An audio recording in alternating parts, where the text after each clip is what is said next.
when I'm looking at an account, one of the things that this might be interesting for some people. I'm looking at what the company size is, and I'm also looking at where they're located.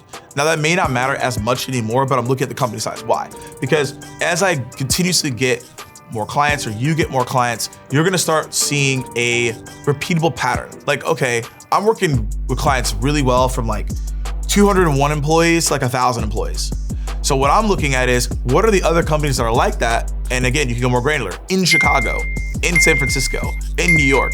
So I did this in the past when I was an SDR. I even did this when I was doing full sales cycle selling. I would just find the companies that were in the same portfolio of what I've just sold. So, okay, 201 to 1,000 employees in New York, that seems to be working really well. So I'm gonna go find other companies that are doing the same exact thing, right? So I'm just gonna keep rolling that way. Another thing that I do in terms of deep account research is I look at job titles that are similar to what I sold in the past. So when I was doing SDR work at Terminus, we were selling to marketers. I started to realize that demand generation leaders were the ones who were picking up the phone more, and they're responding more to my messaging to get meetings. So what I do is when I look into the account, I say, okay, first and foremost, do they have someone in demand generation? Because I'm reaching out to that person first. It doesn't matter if they have a CMO, a VP of marketing, director of demand gen kept getting it, and this is how I'm getting meetings. So I'm gonna keep going in that direction.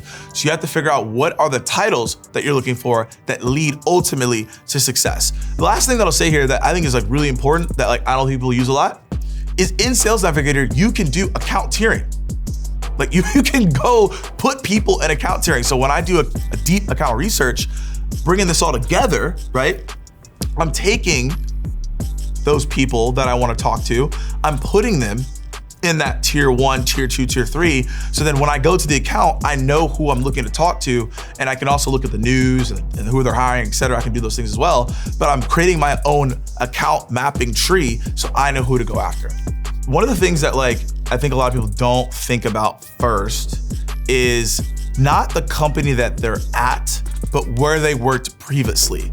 This is a hidden gem that I think people just, I don't know, they just don't look at it. They're just like, oh, okay, they work at this company, you're a VP of sales, let's talk to you. It's like, well, if you go look at their 5 past companies, those could be 5 past customers of your solution. That just makes life a lot easier. I'll give you a subject line. I would go like previous experience at LinkedIn. Let's say they used to work there. Then I'm gonna reach out to them and say, hey, notice you worked at LinkedIn, did some work with them, XYZ. That's a great way to broker a conversation, because otherwise you're not gonna be able to get that done. So that's the way that I love to do it. And that's like the first thing I look for is, where did you work previously? Are those companies places that I've worked with someone at, or I've worked with that organization, and I look to intro it from there. So that's like one of the things I believe is a hidden gem that people don't do. Next thing that I'm looking at is, who are you connected with? Now we all know on LinkedIn, sometimes you can reach out to someone and be like, hey, like, I don't know, right? But I'm really just trying to understand, like, are there people that you're connected with that potentially could give me more insight when I reach out to you? Or it could even be a referral, and I don't even have to do all the work that I was gonna do anyways. It could be an easy referral. Hey, do you know this person? We're actually really cool. Amazing, right? Now I can get that referral. Third thing I'm looking at is, how active are they on LinkedIn? Now, if they're posting like every 6 months, like they're obviously not that active, it's fine. I'm mad at it, they're just not active. So what I'm gonna do is I'm gonna comment, I'm gonna like on their posts if they are active, so they can see my face before I reach out. Creates a level of familiarity, and that's what I wanna be able to do in this scenario. And one of the last things I do is I'm wrapping up on this profile is this is something else that I believe is a hidden gem. I look at who has recommended them. Recommendations, which I feel like are mostly slept on LinkedIn. And if you go look at who recommended them, those are obviously good people you could reach out to for a referral if you're connected to those people. And it also gives you a sense of what this person's about. So you can use those words that they got recommended for, or who they're recommending, in subject lines, in your email, in your cold calls, right? You can do all these different things.